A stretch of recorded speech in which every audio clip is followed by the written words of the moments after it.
Hey guys, welcome to At Home Fitness with Coach A. I am Coach A, and this is the YouTube channel that aims to bring you guys at home in gym quality coaching and workouts for your at home or garage gym needs. Now, today is day number 283.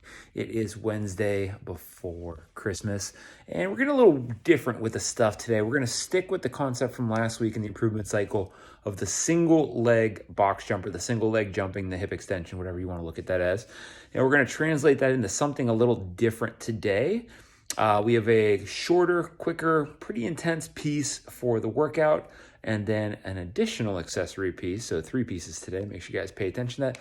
Also, make sure you notice that the modifications are going to be in the demonstration videos today. So if you're looking for those for any of the 3 pieces, go through, watch the demonstration videos, and towards the end of each video, I will give you other ways to modify the movements. Without further ado, here is what you guys are looking at for today. So the strength piece, that single leg piece, is going to be 6 to 10 single leg jumps out of a box squat. As always, I will demonstrate those. For the right and the left, I want you guys to do 6 to 10 each. No worries if we're only at 6, you're doing 5 rounds. So we're still looking at 30 jumps each leg. I would try and put a little bit of a rest in all those pieces. This is something that isn't necessarily going to seem like it is fatiguing you until it fatigues you. That's the nature of our dynamic, explosive type movements. But the idea there is that they're also supposed to be done at a really aggressive, really high performance state. So make sure you guys are working a little bit of rest in there from the beginning, even though you might not feel like you need any. The second piece, our workout piece, is going to be 8 rounds.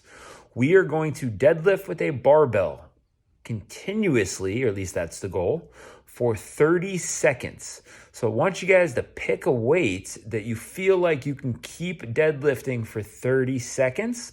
And by the end, maybe 6, 7, 8 on the rounds, we're looking at something that's going to be pretty challenging, pretty uncomfortable and shaky for the hamstrings there.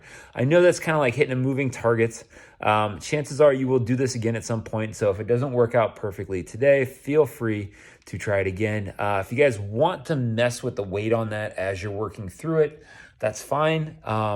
Let's not get crazy on that. So I don't want you to just throw the dart at the wall and then expect by round 2 or 3 to be able to adjust it and put it somewhere on the wall. Try and hit your target. If you are a little off, feel free to adjust it. Don't be super aggressive to kick that weight up until you guys are a couple rounds in. By the same or opposite side of the coin, if you know you're too heavy, you know you're too heavy pretty quick. Feel free to take it down. Nothing says you can't do singles, meaning not do the eccentric part of the movement. If we really get to that point, I don't want all the rounds to be that. I want you guys doing the eccentric and concentric part of the movement. But if you guys get to that 7th or 8th round and it is a pain in the ass to adjust the weight, feel free to keep it what you have. Do the lift, drop the bar, do the lift, drop the bar, etc. Now, the third and final piece for what you guys are looking at today is going to be those Russian twists. Notice they're being done with a plate here. So 45, 35, 35, 25, whatever you want to do them with. 100 total twists accounts for 100 total taps, 50 each side. Theoretically, they're alternating. It's being done with something heavier than what we would normally do it with. So do not be surprised if you need to break this up into sets that are smaller than what you would normally do them in. Stick around for those demos and watch out for the modifications in the demo videos.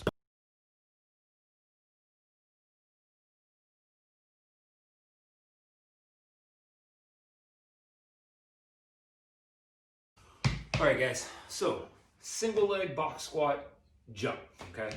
The idea here is that we're taking off from a depth position with 1 leg, landing with 2. I want you to do the squat, 1, so you can get a good running start into that hip extension, and 2, so you're in a balanced position, something that's comfortable and normal, so you guys are able to land without feeling like you're jarring all over the place and messing yourself up. So what I'm going to do is I'm going to squat down with the takeoff leg. I'm going to rock back a little bit. I'm going to move my hands, my arms, similar to how I would if I was jumping, so I can get a rhythm going through and then try and land on 2 feet, okay? You can alternate legs, you can do all one side. I don't really care. I prefer you do all one side though, just so you can really focus in on that leg and hip, and you're not getting confused between a stronger side and a weaker side. I need to focus in a little bit more. I feel good, but I'm not really doing it that well on the other side. You get the idea. Left leg. Okay? If we're doing it right, that should actually be more challenging than you think it is. That should take a little bit more out of your legs and hip extension than you think they will. If you need to modify this somehow,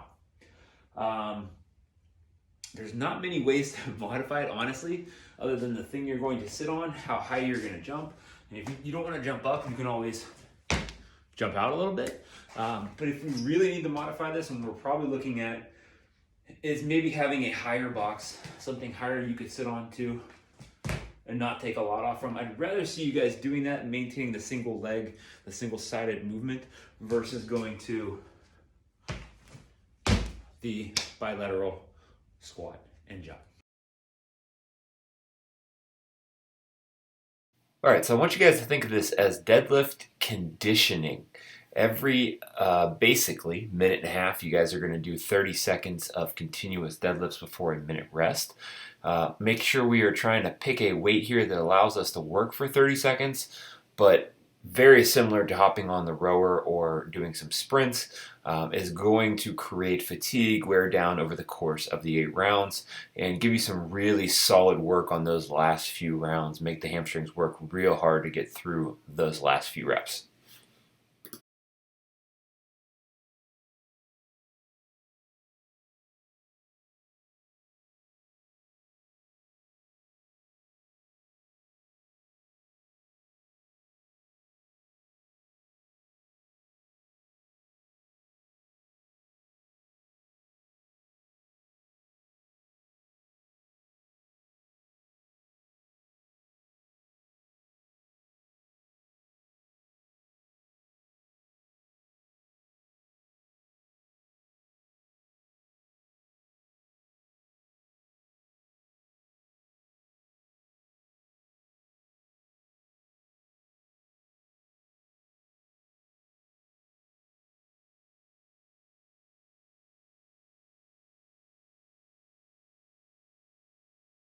All right, guys, last piece today is going to be that accessory work core stuff here. We have 100 total Russian twists. Every tap is going to count as a rep. And remember, this is a plate, so we're trying to go a little heavy. So you guys get a front view, now a side view, feet are off the ground, holding a 90-degree angle, ideally about the knees and the hips, rotating back and forth.